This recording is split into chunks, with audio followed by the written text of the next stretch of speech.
करेंगे। हाँ, क्यों? हमारी इज्जत का सवाल है, हम बेच नहीं सकते। हम सबसे ज्यादा लोग पूरी दुनिया में, इतने बड़े देश में गरीब पता है क्यों है? हमें गंगोत्री पे चोट करना ही अच्छा लगता है। अमीर जिस काम से बनते हैं हमें उसी काम से नफरत है। अमीर बनने का एकमात्र फार्मूला है, आपको कुछ ना कुछ बेचना पड़ेगा। अमिताभ बच्चन नवरत्न तेल बेच के 10 फिल्मों में जितना पैसा नहीं कमाता उतना नवरत्न तेल में कमाता है। 50 फिल्मों से जितना रुपया नहीं कमाया उतना बिनानी सीमेंट को बेच के कमाया। बेचे बिना नहीं कोई हो सकता। सचिन तेंदुलकर ने boost is the secret of my energy, जिंदगी में जितना कई मैचों में नहीं मिला उतना बूस्ट ने दे दिया, जितना कई मैचों में नहीं मिला उतना एमआरएफ के टायर वालों ने दे दिया। जिंदगी में ध्यान रखना, बेचे बिना अमीर नहीं बन सकते। और अमीर लोगों के डीएनए में एक चीज है, उनको प्रमोशन करना अच्छा लगता है, खुद का, अपने बिजनेस का, खुद का, अपने प्रोडक्ट का, खुद का, अपने बिजनेस का। और गरीब लोगों को प्रोडक्ट बेचने में से लगता है अरे ये क्या हो गया, इसके माइंड में अच्छा खासा था, तेल साबुन बेचने लग गया। ये गरीब लोगों की बातें हैं, इन पे दया करो बेचारों पे। अब मार्केट में आपको कई कहते हैं ना, तू ठीक तो है, तू तेल साबुन बेचने लग गया। देखो भारत की टेंडेंसी, यहां तेल साबुन बेचने वाला उनको बेवकूफ लगता है।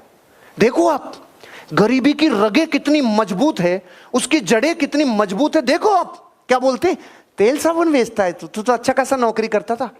ये नौकरी को तो कह रहा है अच्छा खासा करता था, और तेल साबुन बेचने को तू तेल साबुन।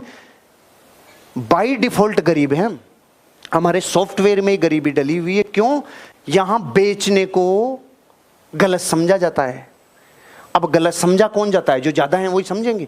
तो 84 करोड़ लोगों का तो यहां आता पता ही नहीं है, जीवन में कुछ लक्ष्य नहीं, कोई टारगेट नहीं, कुछ जिंदगी में कर गुजरने का तरीका ही नहीं। भारत में गरीबी हो ही नहीं सकती। इतने बड़े देश में जिसमें 125 करोड़ लोग हों, अरे वहां घर घर में रोजगार हो सकता है अगर बेचने के ऊपर आदमी आए और अपने स्किल्स और अपने हुनर पे आए। तो ये सोच से गरीब है। क्यों?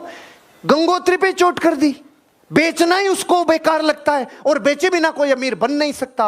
ध्यान रखना, जिंदगी में ये कैमरा बहुत इंपॉर्टेंट है। अपने प्रोडक्ट का प्रमोशन करने में कभी पीछे मत हटना, चाहे लाख लोगों के बीच में हो।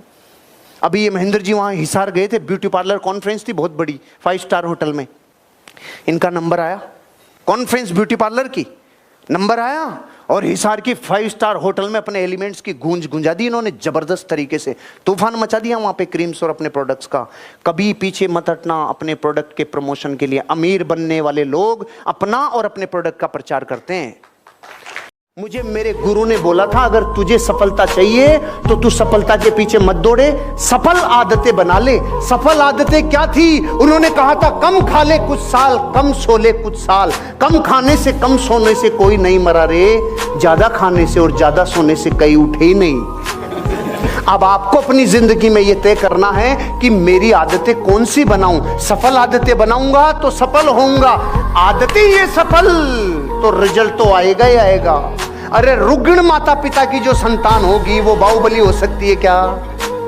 नहीं समझ में आया। दोनों माता पिता में ही न विटामिन है, न कैल्शियम है, न पोटेशियम है, सारे ही सामान खत्म है, तो जो संतान पैदा होगी वो बाहुबली हो सकती है क्या? जैसे कि वैसे ही होगा। सफलता संतान है, सफलता संतान है, लेकिन आपकी बलिष्ठ ऊर्जा, आपका फोकस, सही हैबिट को बना लेना, यह आपका निर्माण करने की ताकत है। मैं मेरी जिंदगी को 20 साल पीछे जाके झांक के देखता हूं ना, तो मैं अपने आप को शाबाशी देता हूं, तेरी आदतों ने तुझे सफल बनाया है, तेरी आदतों ने तुझे सफल बनाया है। मैं सेल्स की दुनिया में 20 साल की उम्र में आया था, और मैं उन सर्दियों में एंटर मारा था जिन सर्दियों में टेम्परेचर -5 डिग्री तक जाता था। स्टार सिटी मेरे पास मोटरसाइकिल हुआ करती थी, मैं 2-2, 3-3 ग्लव्स पहनता था, 2-2, 3-3 अखबार डालता था, फिर पॉलीथीन डालता था, फिर कपड़े पहनता था, टोपा, मफलर, फिर हेलमेट। और -10 डिग्री में जब रात को 2-2 बजे में मोटरसाइकिल से आ रहा होता था, लौट रहा होता था, तो आंसू आ रहे होते थे हेलमेट में से, और जाके हेलमेट के ग्लास पे लग रहे होते थे। लेकिन मैं उस टाइम भी जोर से चिल्लाता था, मैं चैंपियन बनूंगा, मैं चैंपियन बनूंगा। ये आदतें मैंने 20 साल की उम्र में डाल ली थी, इसलिए 40 साल की उम्र में मैं अपने फील्ड का बापू बन गया। उन गतिविधियों पर फोकस करें जो आप बेहतरीन ढंग से करते हैं। ओहो हो, वो कौन सी एक्टिविटी है जिनमें आपकी स्ट्रेंथ है। अगर अपनी बेहतरीन ढंग से करने वाली चीजों को अपनी स्ट्रेंथ का पता चल गया कि यार मैं इसमें मास्टर हूं, तो चाहे आप में 1000 कमियां हो, अरे चाहे आप में कुछ भी नहीं हो, बाहरी संसाधनों की